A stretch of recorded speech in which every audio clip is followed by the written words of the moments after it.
Assalamu alaikum. This is Prapundi Chakraborty welcoming you all to the English news from BTV Chattogram. Let's begin with the headlines.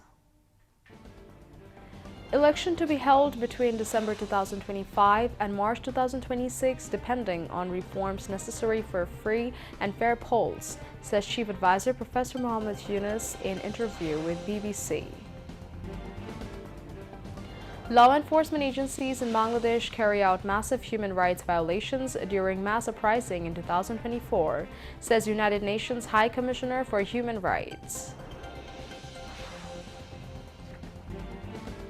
Supreme Court's Appellate Division acquits BNP's acting chairman Tariq Rahman and businessman Ghiyasuddin Al-Mamun in case filed on charges of siphoning off money. Chattogram City Mayor Dr. Shahadat Hussain inaugurates month-long Eid Jamdani and Small Cottage Industries Fair.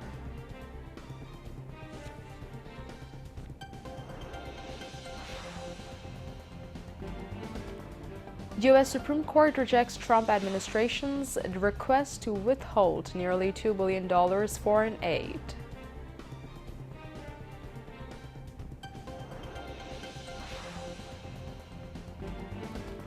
And Barcelona snatched a 1-0 win over Benfica in last 16 first leg of Champions League.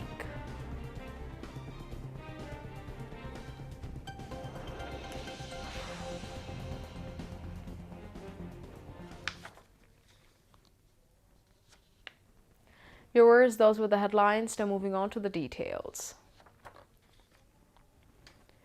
Chief Advisor Professor Muhammad Yunus said the Bangladesh general elections will be held between December 2025 and March 2026, depending on how quickly his government can institute reforms, believing necessary for free and fair polls. He said this to the British media BBC in a recent interview about his assumption of the office of Bangladesh's interim government. He said he felt dazzled when asked to take charge after long-serving Prime Minister Sheikh Hasina was driven out of power last year. He said restoring law and order and fixing the economy were priorities for the country. Professor Yunus said the Awami League have to decide if they want to participate in the election. He cannot decide for them. He also said peace and order is the most important thing. It's a shattered economy, a devastated economy. It's as if there's been some terrible tornado for 16 years and they are trying to pick up the pieces. The Chief Advisor Professor Dr. Yunus said they are coming with complete disorder. If the law and order situation is compared to that of the last year, it looks kind of okay. United Nations High Commissioner for Human Rights Volker Turk said the law enforcement agencies in Bangladesh carried out massive human rights violations during the July-August mass uprising in 2024. He said this in Geneva yesterday while releasing the report on human rights violations during July-August mass uprising. Volker Turk said the law enforcement agencies were involved in hundreds of extrajudicial killings, indiscriminate detentions, and child torture. The then political government gave directives in the regard, he said. The interim government in Bangladesh has formed 15 commissions to check recurrences of human rights violations.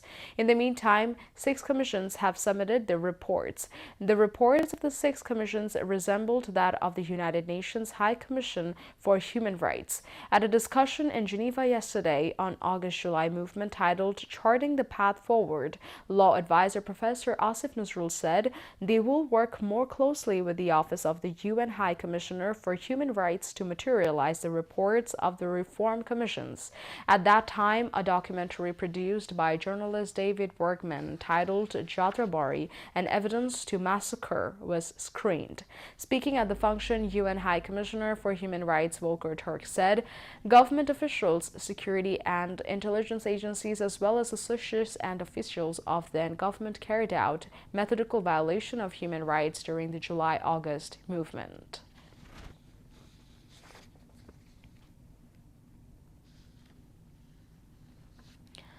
The issue of Second Republic is now at the center of political talks after the launching of Jatiyo Nagarik Party or National Citizen Party NCP.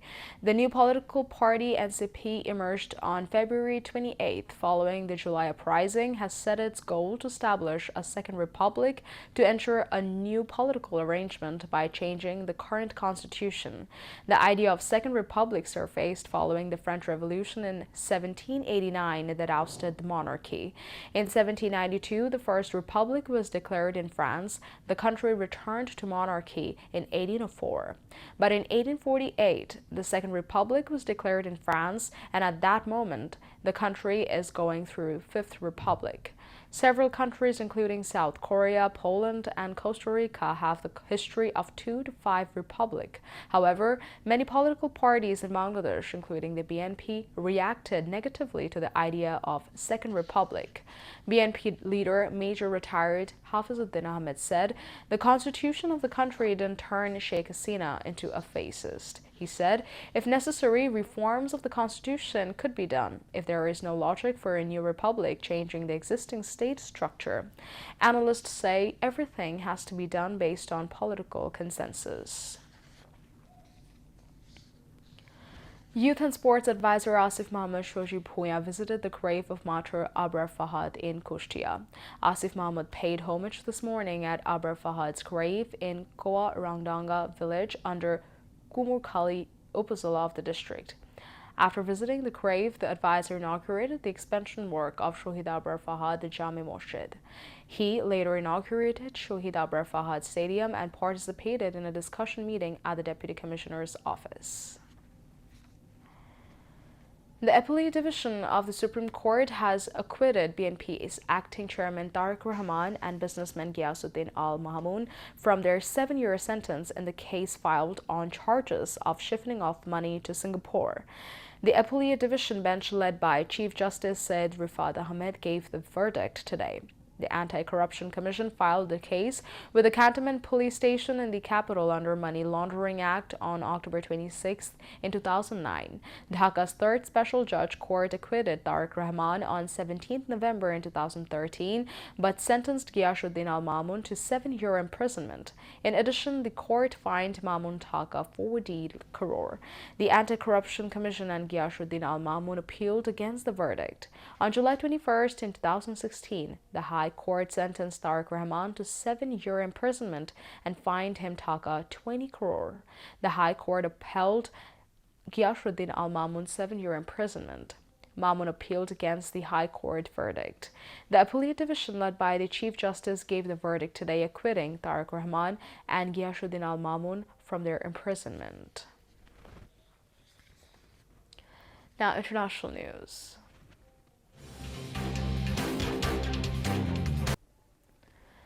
The U.S. Supreme Court has rejected a request by the Trump administration to withhold nearly $2 billion worth of payment to foreign aid organizations for work they have already performed for the government.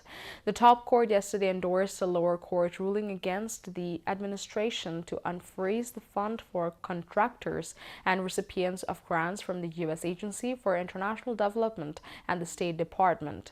President Donald Trump has ended many aid programs since coming to power and placed most of the U.S. aid staff on administrative leave or sacked them. The aid agencies say that order has jeopardized life-saving operations around the world. Last month, District Judge Amir Ali had ordered the State Department and U.S. aid to pay the bills to contractors for the work already done by Benaid on 26 February. On Wednesday, the top court, in a narrow 5-4 decision, declined to hold the lawyer and court order that required the Trump administration to unfreeze the payment. The court said that Judge Ali's deadline for the immediate payment had now passed, and the district court should clarify which obligations the administration must fulfill to comply the order. The case was launched by 2 aid groups who went to court last month to challenge Trump's 90-day pause on foreign assistance. China has warned the U.S. it is ready to fight any type of war after hitting back against President Donald Trump's mounting trade tariffs. The world's top two economies have edged closer to a trade war after Trump slapped more tariffs on all Chinese goods. China quickly retaliated, imposing 10 to 15% tariffs on U.S. farm products, reports BBC. If war is what the U.S. wants, be it a tariff war, a trade war, or any other type of war, we are ready to fight till the end, China's embassy said on X, reposting a line from a government statement on Tuesday. China's Premier Li Sheng announced that China would again boost its defense spending by 7.2% this year and warned that changes unseen in a century were unfolding across the world at a faster pace. Leaders in Beijing are trying to send a message to people in China that they are confident that country's economy can grow, even with the threat of a trade war.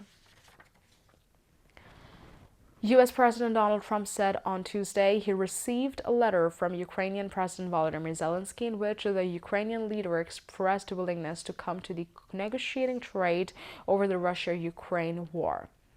Ukraine is ready to come to the negotiating table as soon as possible to bring lasting peace closer. Nobody wants peace more than the Ukrainians, Trump said in an address to Congress on Tuesday while quoting from the letter, reports Raater. Trump also said he had been in serious discussions with Russia and had received strong signals that they are ready for peace. Trump was expected to further outline his plans for Ukraine and Russia in the speech to Congress, but did not reveal any further details on how he plans to end Europe's biggest conflict since World War II. Trump said Ukraine was ready to sign a minerals deal with the U.S., which Washington says is crucial to secure continued U.S. backing for Ukraine's defense. Back to national news. A month-long Eid Jamdani and Small Cottage Industries Fair started in Chattogram City on the occasion of Ramadan today. Chattogram City Mayor Dr. Shahadat Hussain inaugurated the fair as the chief guest at GC Circle area. After inaugurating the fair, he visited various stalls, Jamdani sharis, Punjabis, three-pieces, shoes, imitation jewelries, and various household items are sold at the fair. The mayor urged the buyers to buy domestic products instead of being attracted by foreign products for the development of the domestic textile industry. Traders participating in the fair said 65 stalls from all over the country have participated in the fair. Many shops are offering discounts on products. Buyers started coming from the first day of the fair said the products in the fair are of good quality and available at comparatively lower prices than in the market. This fair will remain open from 10 a.m. to 10 p.m. every day till the last day of Ramadan.